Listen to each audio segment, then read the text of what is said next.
नमस्कार दोस्तों, स्वागत है आपका एक और नई वीडियो में। बात करेंगे हरियाणा कौशल रोजगार निगम के बारे में और जॉब सिक्योरिटी के बारे में। तो हरियाणा कौशल रोजगार निगम के कर्मचारियों को लगातार हटाया जाने लग रहा है। एचकेएन 0 से 5 साल वालों का क्या होगा, इस पर भी चर्चा करेंगे। तो मुख्यमंत्री जी पता कर लें कि 1,20,000 में कितने कर्मचारियों को जॉब सिक्योरिटी मिली है। लगातार जो है 1,20,000 को सिक्योरिटी दे दी, 1,20,000 को सिक्योरिटी दे दी, यही दावा ठोका जाने लग रहा है।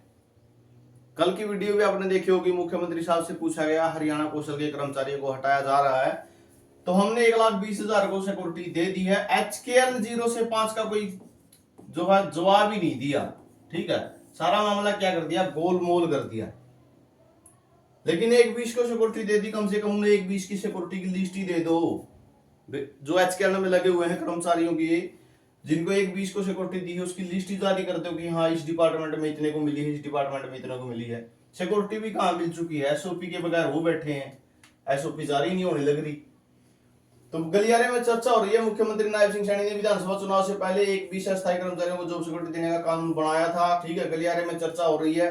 मुख्यमंत्री नायब सिंह सैनी और उसके मुख्य प्रधान सचिव ने राजेश खुल्लर ने इतने गंभीर प्रयासों के बावजूद अधिकतर विभागों निगमों में बोर्ड में पात्र कर्मचारियों को जॉब सिक्योरिटी नहीं दी जा रही थी, तो उसके लिए जो है पार्ट 1 नहीं लिखा हुआ था, वो मामला था। ठीक है, सिक्योरिटी एक्ट का लाभ नहीं दे रहे थे जिन्हें कौशल रोजगार निगम में पोर्ट नहीं किया गया और अभी भी आउटसोर्सिंग पॉलिसी पार्ट 1 के तहत ही नौकरी कर रहे ए बाबू कह रहे हैं कि अधिनियम में आउटसोर्सिंग पॉलिसी पार्ट 1 लिखा ही नहीं हुआ है, तो उसको इन्होंने ठीक कर दिया। ठीक है, गलियारे में कहा जा रहा है कि अभी जॉब सिक्योरिटी एक्ट के तहत रूल बनने हैं अभी तो। ठीक है, इन नियमों में आउटसोर्सिंग पॉलिसी पार्ट 1 में स्पष्ट लिखा गया जाए और यह 20% लिखा जाए कि आउटसोर्सिंग पॉलिसी पार्ट 1 के तहत लगे कर्मचारियों को 15 अगस्त 2024 को 5 साल या इससे ज्यादा समय हो गया है, तो वे हरियाणा कौशल रोजगार निगम में पोर्ट नहीं हुए, तो उन्हें भी जॉब सिक्योरिटी एक्ट का लाभ मिलेगा। ठीक है, हालांकि मुख्यमंत्री नायब सिंह सैनी सार्वजनिक मंचों से बात कर रहे हैं कि आउटसोर्सिंग पॉलिसी पार्ट 1 के तहत कर्मचारियों में जॉब सिक्योरिटी दी गई, मगर वास्तविकता यह है कि उन्हें ही नहीं मिली जो हरियाणा कौशल रोजगार निगम में पोर्ट है। ठीक है, तो बात कर लेते हैं है क्या मामला। जो एचकेएल में पोर्ट कर रखे हैं, ठीक है, 5 साल से ज्यादा हो भी चुके हैं, अभी तक तो सिक्योरिटी उन्हीं को नहीं मिली है। 0 से 5 वालों का तो मुद्दा ही गया है। ठीक है, एचकेएल 0 से 5 वालों को लगातार हटाया जाने लग रहा है भाई। ठीक है, जवाब मांग गया तो क्या मिला है, हम जॉब सिक्योरिटी दे रहे हैं, हमने जॉब सिक्योरिटी दे दी है, पत्थर की लकीर है, पत्थर की लकीर ही रहेगी। ठीक है, रेत की दीवार की तरह नहीं रहेगी, पत्थर की लकीर है। अब जो हटा दिए गए, ठीक है, जिसकी हाजिरी नहीं लग रही, टीजीटी पीजीटी हैं, ठीक है, उनका क्या होगा। ठीक है, इस पर कोई स्पष्ट जवाब नहीं दिया गया, सारा गोलमोल जवाब भाई।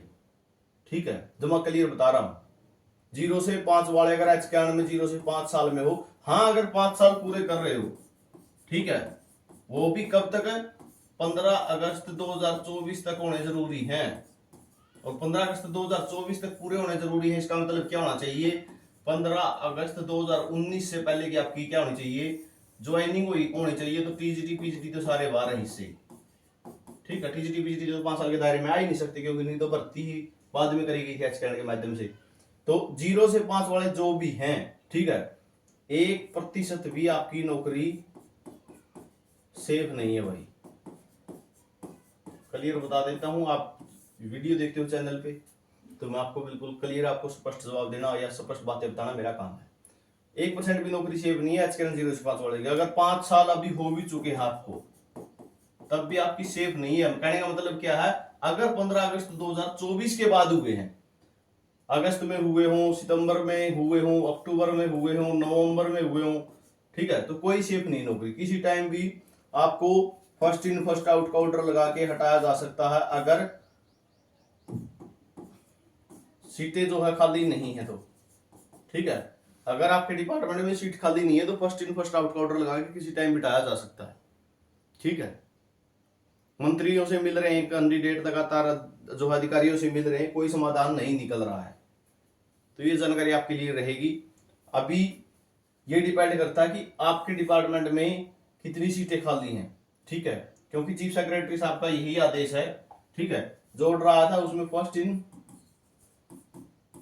फर्स्ट आउट का ऑर्डर लगाना है। अगर सेंशन सीट खाली नहीं है तो, अगर सेंशन सीट खाली नहीं है तो जितने भी कर्मचारी सरप्लस हो रहे हैं, ठीक है, जितने भी कर्मचारी सरप्लस हो रहे हैं उन पे फर्स्ट इन फर्स्ट आउट का ऑर्डर लगेगा और उनको निकाल दिया जाएगा। जैसे वन विभाग में हुआ है, ठीक है, सिंचाई विभाग में हुआ है, पंचायती राज में हुआ है, ठीक है, शिक्षा विभाग में हुआ है, टीजीटी पीजीटी के साथ, ठीक है। टीजीटी को क्यों निकाला गया है? स्कूल में पोस्ट थी 1, ठीक है, टीचर बैठे हैं 2, दूसरा कौन सा है?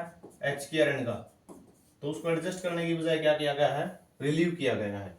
तो ये जानकारी आपके लिए रहेगी, हर अपडेट मिलती रहेगी, हर सच्चाई के साथ जानकारी मिलेगी। चैनल को सब्सक्राइब जरूर कर लेना।